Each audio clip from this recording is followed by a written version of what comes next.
Hello, Szara here. Welcome to For the Sake of Ourselves.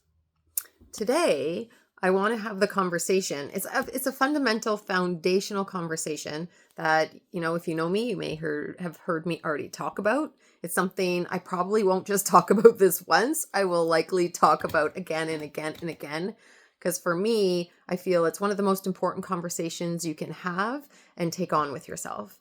And so much value comes from inquiring and expanding and leaning into this conversation. And there's really no mountaintop to this conversation. You can dig in and deepen and expand this conversation where you are and how it can make a difference for you.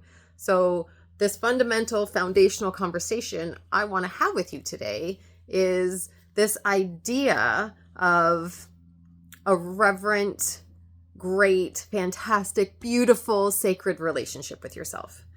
I say that if you're somebody who is looking to dive into your own healing and wellness, to live a really healthy, engaged, fulfilled, and satisfied life, if you're somebody that's looking to expand yourself, grow yourself, develop yourself, if you're somebody that's interested in being just a really great human, a good person, a great mom, a great dad, a great friend, a great sister or brother or a citizen or however you relate to yourself and the people around you, if you're interested in that, I say it always starts over here with us. It really is an inside job. And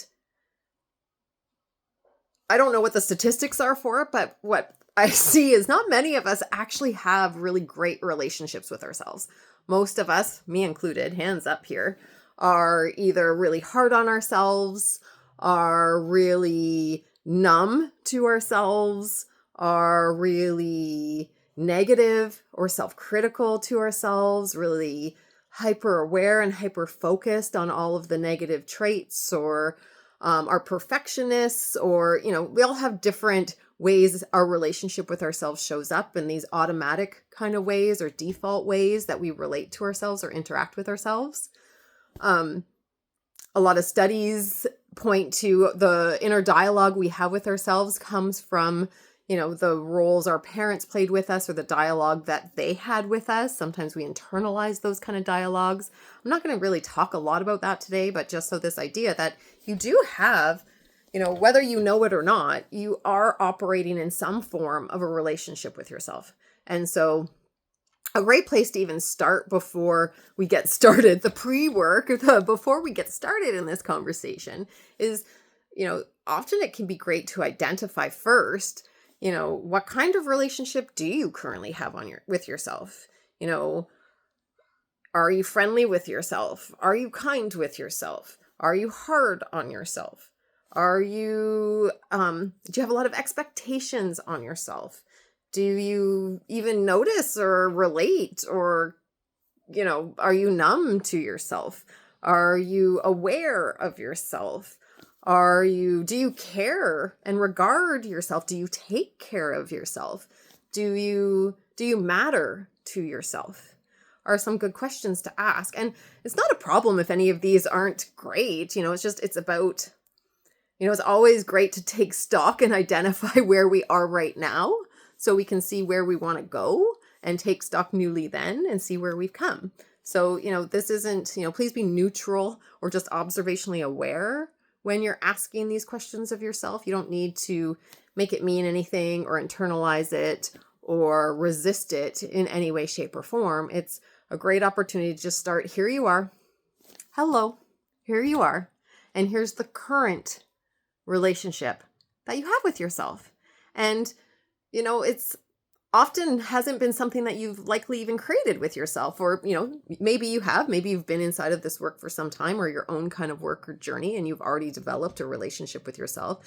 But I find unless you've actively been cultivating a great relationship with yourself, you generally don't even notice that you have a relationship with yourself or aren't as aware or conscious of the type of relationship with yourself. So, just even taking stock of, just how it is right now is really helpful, just to get related that, oh, I do have this relationship with myself. I do interact with myself in a certain way. I do drive myself or force myself or berate myself or highlight all the negative about myself, or I highlight all the positive about myself, or I puff myself up, or I, however it is for you. It's just great to stop and have some awareness and take stock. If you want, you can even pause this right now. A great journal exercise is to grab your journal,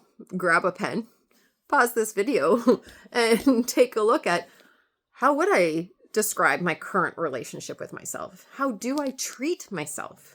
How do I interact with myself? How do I care for myself? How do I regard myself? How do I speak to myself? How do I speak of myself? Sometimes our language really gives us away. Like I find for myself when I am, doing some kind of concentrated task, especially if it involves like building or making or something, and like I reach a frustration point. It's like I can be really like, oh, seriously, you did it again. It's just like it comes out. It's just language that just kind of comes out when I hit a frustration point. And they're just little signs that give away some of our inner dialogue that's going on underneath the surface quite loudly. So, take stock if you have the time right now, or ponder it over this week, ponder it over today. As you go through your day, you can interact. What is my current relationship with myself? So that's some of the pre-work and, ongoing work, really. You can keep checking in and taking stock. I really advise that and recommend that personally. I get a lot of value of that for myself. But what I really want to talk about today is this idea of having a fantastic, beautiful, great, incredible, reverent, sacred relationship with yourself. And what does that even look like? How do you even begin? Like, just because I say I want to have some reverent, great relationship with myself, it doesn't just like, bing, here I am. I have some great relationship with myself. It's just a starting point to say, hey, having a relationship with myself, a great relationship with myself, is something that is now I'm saying is important to me. It's now I'm saying matters. It's now I'm saying is going to have some attention. It's going to have some awareness brought to it. It's going to have some growth brought to it. It's going to have some cultivation brought to it, because I am out to have a great relationship with myself. Now, often as soon as you say that, I want to have a great relationship with myself, it's like, how do you even do this? It's perfect. It's like, I recommend not even trying to know how, just asking yourself, okay, I'm out to have a great relationship with myself. How the heck do I do that? What does that even look like? What would that feel like? What would even a great relationship with myself be? What is a great relationship even, period? Like, people say this conversation in many ways. You might have heard the term reparent yourself. This is pretty much the same kind of conversation. When you say reparent yourself, you're basically reparenting areas of yourself, and you start talking to yourself like a loving parent. You start treating yourself and interacting yourself like a loving parent. But the trick is, for some of us, we haven't had a loving parent or an experience of loving parent, or the idea of parent doesn't occur lovingly. So we can get trapped sometimes when we say to reparent ourselves. We can get trapped in kind of not the healthiest parent-child dynamic relationship with ourselves, but if it does empower you to look at it as an idea of, oh, I'm going to have a relationship with myself like a loving parent, that's empowering. Go for it. High five. If you get lit up by the idea of a loving parental relationship with yourself, that can be the kind of relationship you have with yourself. It's really, this is your creation. This is your relationship with yourself. Wherever you go, there you are. You've lived X number of years. Here you are. You've lived this many years with yourself already. You have X number of years to go with yourself. a lot of time in each day. A lot of it is unconscious, and we're not totally aware, and we're not operating consciously in a relationship with ourselves. But subconsciously, we are interacting all the time in some form of dynamic of a relationship with ourselves. And then consciously, the more often we can bring a conscious cultivating relationship with ourselves is when we kind of get to build some of the muscles. It's like the times when we go to the gym and we build the muscles. So then throughout the subconscious and unconscious, we can still have a strong structure. So this is really about saying a relationship, a great relationship with myself matters. It starts with me. Many philosophies, teachings, psychology, and many things will say, you can only have the types of relationships with people around you to the capacity that you can have a relationship with yourself. If you're somebody that has a very critical relationship with yourself, you are also going to have critical relationships with the people around you. If you have a resentful relationship with yourself, you run risk to have resentful relationships with the people around you.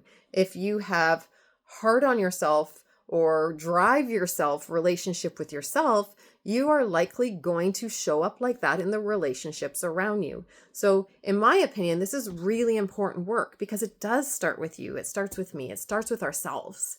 It starts right here where we are. What type of relationship do I want to have with myself? What type of relationship do I want to have with the people around me? What would be beautiful, lovely, or worthwhile relationship to have? What would be something worth tending? What would be something worth growing into? What would be something worth developing? What kind of relationship would bring me value? What kind of relationship would bring me joy, peace, my heart being full, and my self-expression being free? These are questions I ask myself. You may be inspired to ask yourself different questions. Different things may motivate you than motivates me. So when I was asking myself these kind of questions, what kind of relationship would I want to have with myself? What would be a really healthy, beautiful, connected, reverent, sacred relationship I would have with myself? Like, how would I be with myself? How would I show up to myself? And I'm like, well, I would want to be loving. I would want to be kind. I want to be loving and kind in the relationships around me. Like, some people find it helpful if you have children and you're like, your children are really precious and dear to you. You can look at like, what kind of relationships would you want to have with your child? Or even better yet, what kind of relationship would you want your child to have with themselves? What would you want your child's inner dialogue to be? And that may give you some waypoints and some ideas of the kind of relationship that you might want to have with yourself. Because it starts with you. So if you are a parent and you cultivate this kind of relationship with yourself, you are modeling that for the child and the people around you. So whether you know it or not, you will be giving this kind of relationship away, or a waypoint of this away. So find whatever kind of access point you get inspired or related to the kind of relationship you want to have with yourself. So again, back to myself when I was really looking, okay, Szara, here I am. I'm committed to have a really great relationship with myself. I'm clear that I don't often or always have a great relationship with myself. I can really, by default, run into some dialogue of a parental, not healthy dynamic that I internalized with myself that I'm not committed to go anymore, because truthfully, there's a negative impact on myself and those around me when I come from that. It can be helpful to get really honest and admit to yourself the impact or the cost of what having a not great relationship with yourself causes. I got honest with myself. By me not having a great relationship with myself, I'm hard on myself. I get frustrated with myself.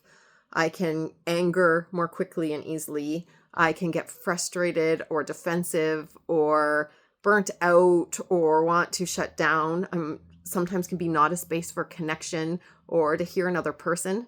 I can get really wrapped up over where I am because it can get really exhausting when I don't have a great relationship with myself.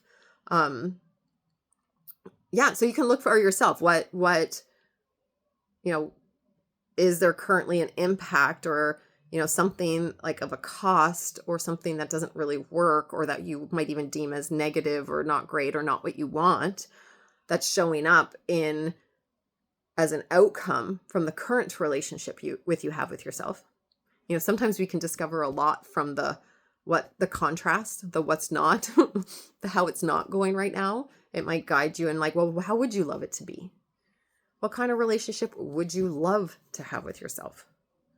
What kind of relationship would have you feel settled and grounded with yourself?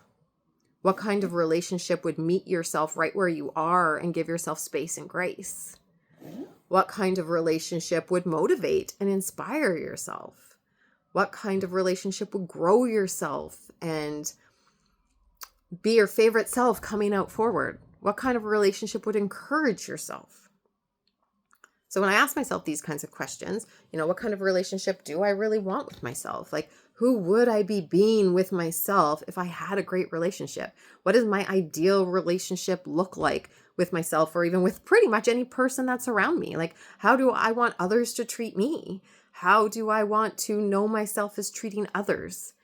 Asking these questions give you some idea of the kind of relationship that your heart really wants, that your being is hungry for. So for myself, I created, and again, you're welcome to take this if this inspires you, but it's not like there's a right relationship to have with yourself. It's not like there's a one way and a one path of a kind of relationship that's going to bring you value. You have your way. You have your relationship with yourself. And this is very personal. This is, again, you are spending your entire lifetime with yourself. So how do you want that to go?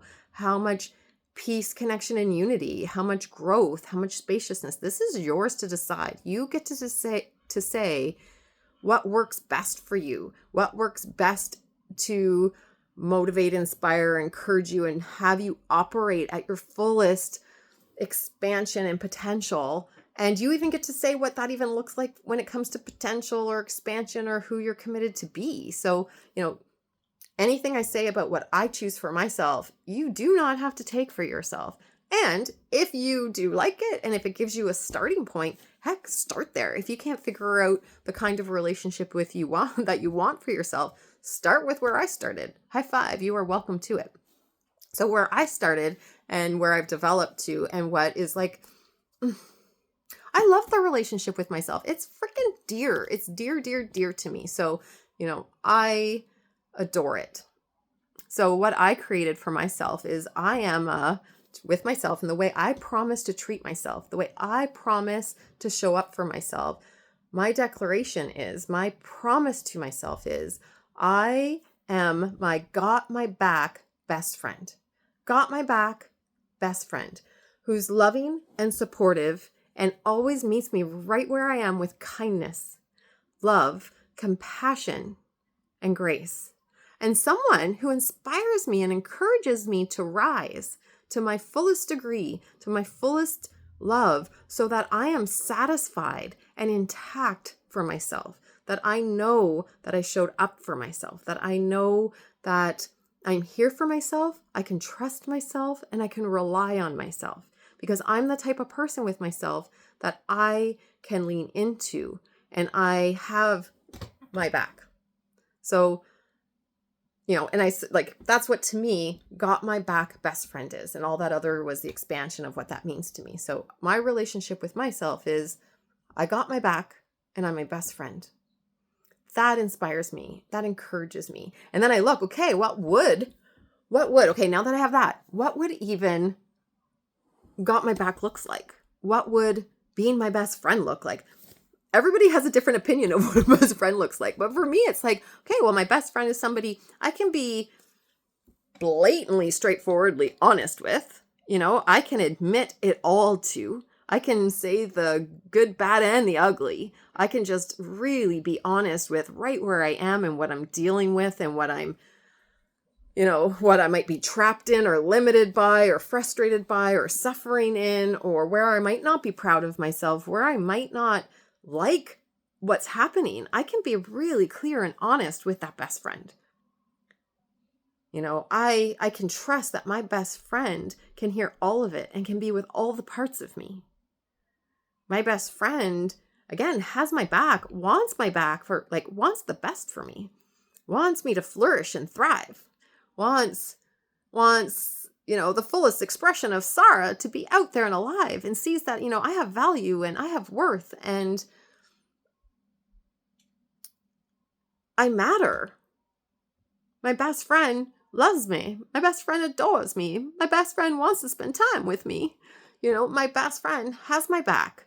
They're in my corner. They'll put on the fighting gloves and be like, okay, here we go. We're in this together. My best friend doesn't want me to be alone, doesn't want me to be hard on myself and stuck in certain places with myself. My best friend wants to put their arms around me, wants to be like, oh, I'm here. You got this. It's almost like, and this might be more related to you if a best friend doesn't inspire you, even like your higher perspective, your higher self. What would your highest self want for you? What would your favorite self want for you? Who would they be for you? How would they be with you? So I recommend making it into, a couple of succinct short words so that you can train yourself and develop yourself to have it really accessible. So for me, again, it's got my back, best friend. Creates a world of something. As soon as I'm like, okay, who am I for myself? Okay, I promise to be got my back, best friend. A world opens up and I can start to be like, okay, who would that be? Some inquiry ideas open up. Some ways to relate to myself and treat myself show up into that space. I get inspired to be certain ways with myself as soon as I say, got my back, best friend. So, make something really short and sweet. Like, I'm my loving and compassionate, dearest of dear. I'm my fullest, I'm going to treat myself like my highest self and my favorite self. You get to say, again, how you're going to name this relationship with yourself, who you're going to be with yourself, how you're going to treat yourself. All of that's inside of this reverent relationship with yourself. So that's really, after you've done your preparation work, that's the first real step, is taking a look at what would be your most beautiful type of relationship that you would love to have with yourself. Really looking at it to create the world of it, what it means to you, and what you could kind of call it or label it as, so you can call it forth and have it really present for you. So that's really the first step.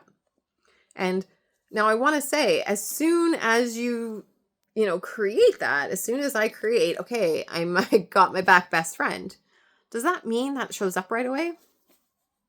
Nope. Nope. It just creates a place for me to come from with myself. And that's where the work then starts to happen. And when I say work, it doesn't have to be heavy or hard, but it's active, it's conscious, it's a declaration saying, I'm going to promise to show up to that again to the best of my ability, because I'm also going to be a got my back best friend and have some understanding with myself that I'm not going to be perfect here. I'm likely, there's going to be times when I might not know how to do that. I've not, when I first created this, I hadn't done that with myself or for myself overly before. As I said, I used to come from a very different kind of relationship with myself that was built more from an internal dialogue, from some not great dynamics in my parent-child role. No fault to my parents, just the dynamics that kind of ensued from that part of my life. And so with this new commitment in hand, this new declaration in hand to say, okay, I'm going to be my got my back best friend. Now what? What does that look like? And there I go. And then you really get a starting point to start to cultivate that kind of relationship. Some people that love gardening and love plants, they love, you can look at this as the idea of you could have a gardener and plant relationship with yourself. How would you tend yourself? How would you cultivate yourself? How would you grow your garden of yourself? How would you, have yourself flourish and thrive? That's really the idea of that great relationship with yourself. And that's even what my got my back best friend encompasses for me. So there you are with this first part to get yourself started is name it, declare it. What kind of relationship do you want to have with yourself? You might also want to look at, and why do you want to have a great relationship with yourself? Why would it matter to you? Why would it matter to your life? And before I answer that or speak to that, I really invite you to pause and take a look. Like, why would having a really great, connected, got your back, best friend relationship matter to you? Why is it a worthwhile investment of your time, attention, and energy and your focus? What are you looking to gain from it? What kind of outcome are you out to fulfill? Why does it matter to you? I find for anything I want to create in my life, if I get really related to my why, hey, there's some great TED Talks on getting related to your why or the importance of your why. But when I take time to get related to my why, I get related to why is this important? Why does this matter to me? It emotionally, actively locks it in as something that matters to me, something that I am now saying is going to have my attention. It's going to get some of my bandwidth. It's going to have some priority level in my life. And the more emotionally connected to our why we can be, the more available and accessible this becomes to us. So for me, when I looked at like, okay, again, why does this really matter? Why is it going to be worthwhile to do the work? Why, when I'm not being my got my back best friend to myself, is it going to be important for me to take a look at how can I be my got my back best friend for myself? Now, my whys are going to be very different than what your whys are. So none of these whys are something you have to have. I really invite you to pause right now and take a look at what is your why to having a great relationship with yourself. What is your why of why this matters and why you're going to show up to and for yourself in this way? So for me, again, I'm very privileged and blessed and fortunate and lucky to get the honor to be a mom and to have had a life where I get to enjoy being a mom and have great moments with my kids and have a really intact, great relationship with them. And I get not everybody has that. I do and I did. And so it really gives me a lot. But one of the biggest reasons why I want to have a great relationship with myself are for my kids, for two aspects of that. One is when I'm having a great relationship with myself, my favorite self gets to show up. My flourishing self gets to show up. My best self gets to show up. My heart-centered self gets to show up. My compassionate, understanding, caring side gets to show up. And I want my kids to have the best parts of me. They deserve to have a mom that's connected and related and available to and for them. You know, when I'm showing up, taking great care of myself and my got my back best friend, I'm taking great care of myself. My kids get my more intact, best, greatest versions of myself. Now, not to say they're always going to get perfect versions of myself. Don't get me wrong. They're going to get really real human versions of myself, but they're going to get their mother. They're going to get the love I have for them and the connection I have for them, or they're going to get the grace that I have for myself and that I have with them. They're also going to get ideally a model of how they can be with themselves. They are going to get a layout and a blueprint, whether I'm talking about it or speaking about it. Like, your kids are witnessing and observing you. They're taking in so much information. Children are wired for that. They're taking in so much information around their environments and turning that into, patterns and behaviors and ideas and concepts and contexts. They're turning so much of the world around them into the building blocks of their foundation of their life. So I say that if I can have a really great relationship with myself, my kids are going to have that modeled to them, and they're going to have access to that as something that's possible. They might not develop in that way. They might not choose that for themselves, but they at least can see some kind of foundation or building blocks that they can bring into their world and have to utilize for their future. So I want it for that. I also want it for a deep connection with them, because again, if my flourishing self is showing up, my favorite self is showing up, my available and connected self is showing up, then we're going to have time and space for connection. I'm not going to be all over here in my internal world, with all my self-critic monkeys that are going on and my and all of the things, because when we're not having a great relationship with ourselves, we can be frustrated inside, annoyed inside, angry, resentful, all these things. Not like you're never going to be any of those things if you have a great relationship with yourself. You're just going to have more space around it. You're going to be more available with it, or you're going to have smaller snippets of that time and more available time out here to connect with the people around you. So another benefit for me to invest and make this a priority in my life of having a great relationship with myself is I'm going to be more available for my children and the people around me. They're going to get me, they're going to be able to see me, but most of all, I'm going to be able to have space to be with them instead of me like protecting and defending and, getting all over here with myself. I'm going to be able to get into their world. I'm going to be able to ask them how they are. I'm going to be able to, really hear what they're saying and to take the time to be with them and learn how they are. I'm also going to have generally, if we have great relationships with ourselves, we're taking great care of ourselves. And so I'm going to generally, for the most part, have more energy, more time. I'm just going to be like a healthier, more well person. So that's going to give me more bandwidth to be with them, to enjoy the moments, to have more of my physical, mental, emotional, ontological, creative, observationally aware self available to connect and interact with them. It also means that if they're dealing with something, they're going to have me with them versus me and all my stuff. So they're going to have just, hi, I'm here. I get to be here. Also, if they have anything that they need to say to me, if I'm having a not great relationship with myself and one of my children were to come to me to say, hey, mom, I didn't like that you did that, or I'm frustrated, or I'm mad, or I'm hurt, or, you're this or you're that. If I'm not having a great relationship with myself, I'm likely going to internalize that and start making it about me. I'm going to get like defensive or protective or victim-minded or whatever. Whereas if I'm having a great relationship with myself, I'm supportive of myself, I'm encouraging of myself, I got my back best friend self, and my child comes to me to say, hey, mom, I'm really struggling with how you're being, or I need, I didn't like when you did this.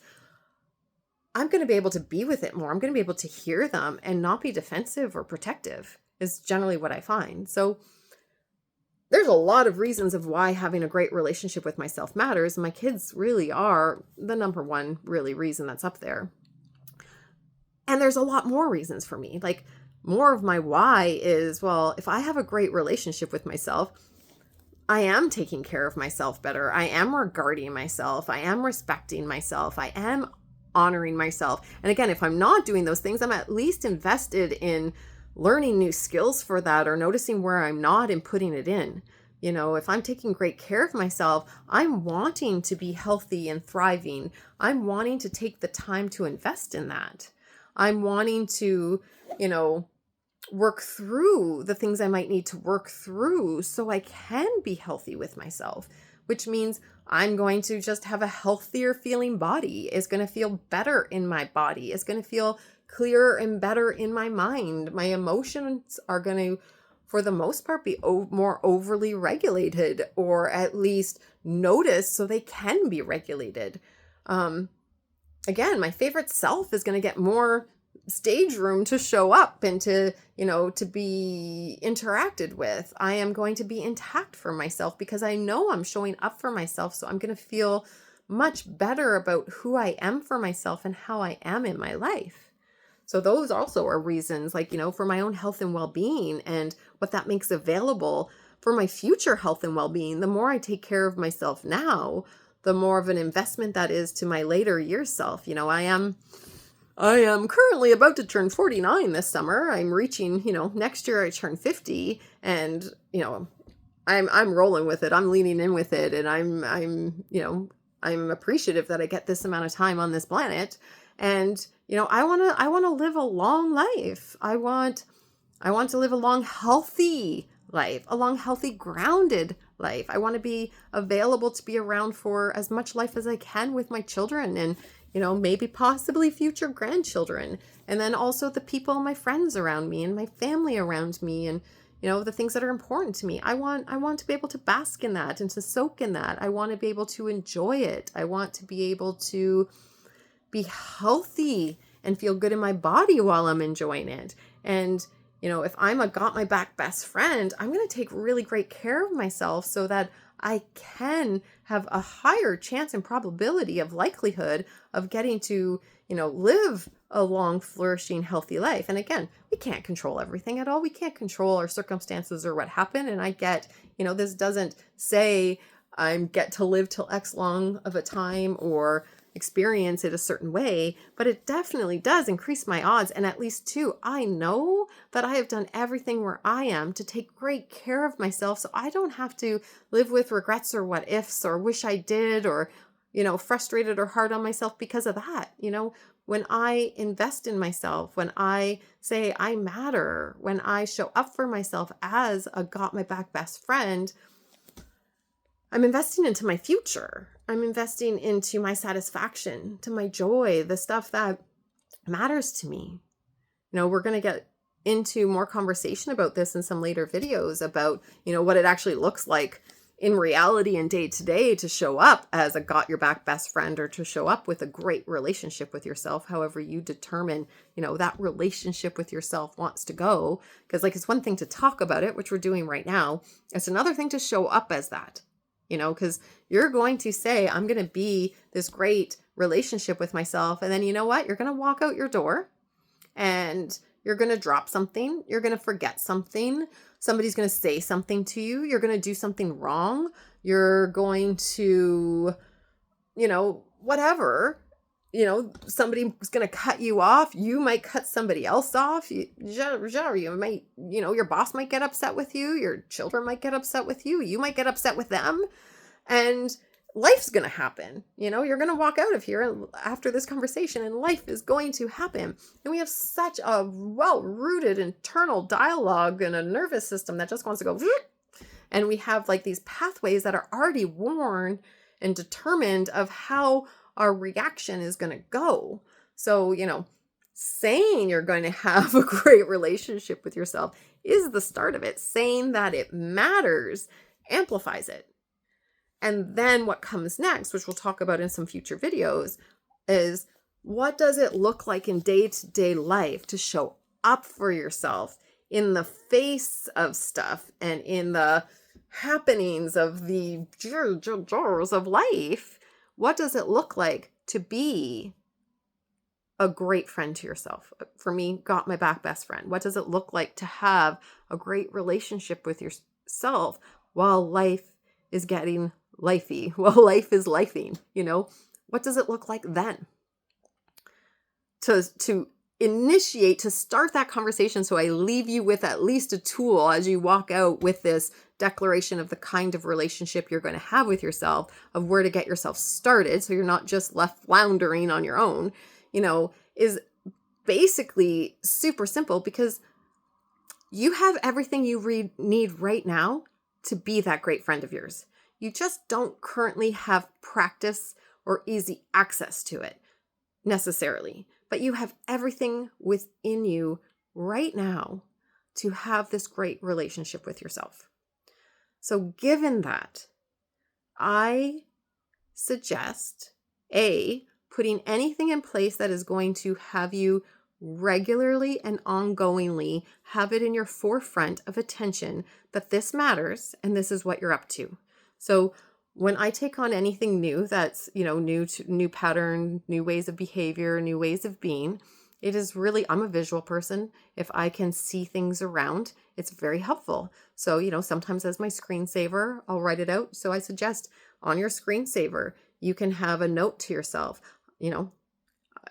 I promise to treat myself as my got my back best friend.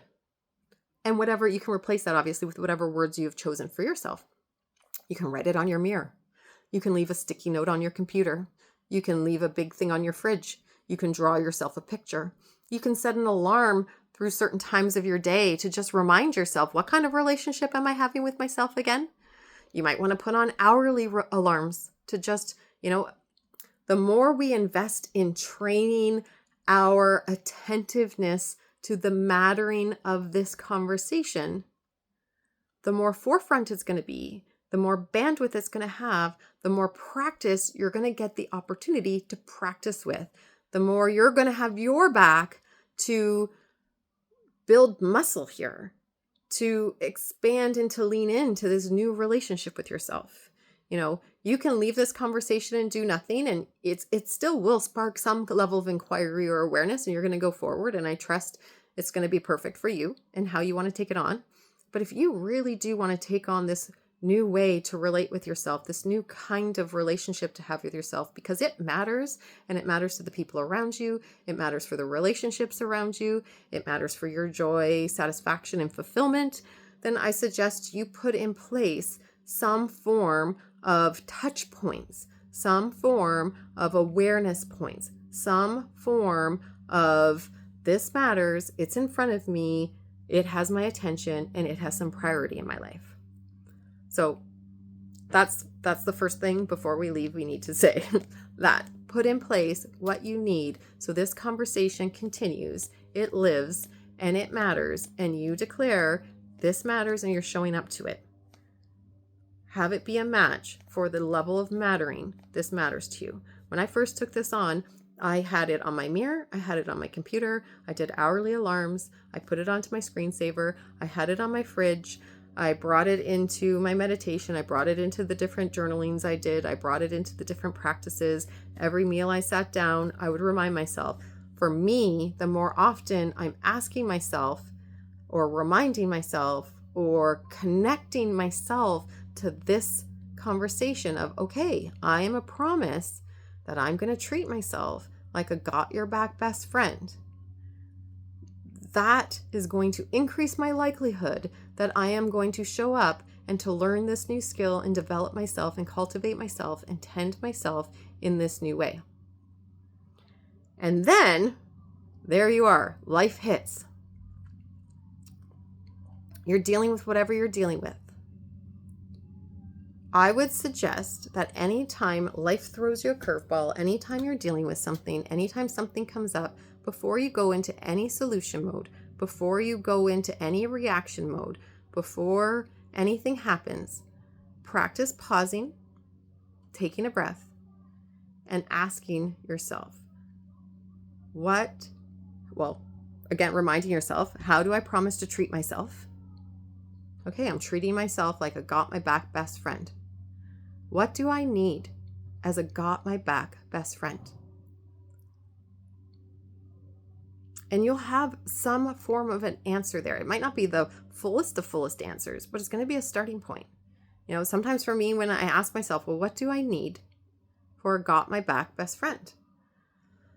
I need to pause and take a breath before I go forward. I need to go for a walk. I need some water. I need to blow off some steam. I need to say a few things. I need to write a few things. I need a hug. I need to wrap my arms around me. Hold myself for a moment. What is going to have you respond with got my back best friend versus react from whatever I'm reacting from? If you notice yourself being hard on yourself, however you determined your current relationship is, if you notice you showing up that way, if you notice yourself driving yourself, forcing yourself, being hard on yourself, resenting yourself, or if you notice that way with yourself with others, if you notice yourself resenting others, frustrated with others, annoyed with others, being hard on others, forcing others, ticked off at others, whatever, it's a great chance to just pause before you go into solution mode, before you go into fix mode, before you go into reactive mode, before you go into how it has already gone mode. Pause and ask yourself, okay, how do I treat myself first as a got my back best friend? Well, I want intactness here for myself. I want care and regard for myself. I want healthy for myself. I want I know in my heart of hearts, I want love to win the day. I want to be loving, compassionate, understanding. I know that kind of stuff matters to me. And that's personal to me. That might not matter to you. Maybe for you, you want, to be kind and graceful or strong or supportive or encouraging. Like, how you want to be with the people in your life. How you want to be with yourself. Your being, your essence, your nature, your heart, your context is going to speak forward of how and who you want to be. So that moment that you're dealing with whatever you're dealing with, ask yourself, like, what do I need? Like, what would my favorite self be right now? What would leave me the most intact? What would be a way to really regard and care for myself? How would I like to know myself after this is over? How do I want my experience of myself to be? There's so many things I could go into right now, and this video is, oh my goodness, already 45 minutes long. So I don't want to go into too many, but I want you to know, again, you have all of this within you. It's not about an answer. This is about your own discovery, your own journey, your own uncovering and unveiling of what being a got your back best friend or having a great reverent relationship with yourself looks like. This is your creation. You get to say. You don't have to sit into any model that has already existed. This is your design. So design it, create it, show up for yourself that way. And you just start asking yourself these questions, just pausing and taking the time to truly ask yourself, what do I need right now? What do I need so that I can know myself in my favorite way? What do I need? What would be being a got my back best friend right now? What would it look like to treat myself great right now? What would it look like to have understanding, grace, kindness, love, whatever you say with yourself right now? And you have that answer within. So it's really about taking the time and making sure that you're putting practices in place to take the time so you can build this muscle. And eventually it does become more and more and more of how you interact with yourself. But in the beginning, just like anything, you're learning a new skill, you're building some new muscles. It does take an initial repetitive coming back to practice to get new habits, to get new patterns, and to get new ways of being. So I'm going to leave it there for today. That was a long one. So I hope you sat back and took great care of yourself while you were here. But again, please, I invite you in to have a really great, reverent relationship with yourself, a sacred relationship with yourself, a beautiful relationship with yourself, a loving relationship with yourself, an encouraging relationship with yourself, a kind relationship with yourself, a generous relationship with yourself. You matter. A mattering relationship with yourself. Imagine you just said, hey, I matter to myself, and I'm going to start there. That is a great one. Matter to yourself. Have your satisfaction, fulfillment, joy matter to you. Have that kind of a relationship with yourself. This is the relationship you got. This is the most significant relationship with yourself, with anybody you're ever going to have. So I invite you to make it a great one. I invite you to have it be extraordinary. Have it be loving. Have it be kind. Have it hold you and got your back in whatever way serves you. It's worth it. I invite you to take it on, practice, and be great with yourself through the process, because you know what? You might mess up. You might not always be it, and that's okay. Because again, have a great relationship with yourself and just keep showing up and showing up and showing up. Okay, I'm going to leave it there. High five. See you next time. And for the sake of ourselves, I look forward to more. Bye.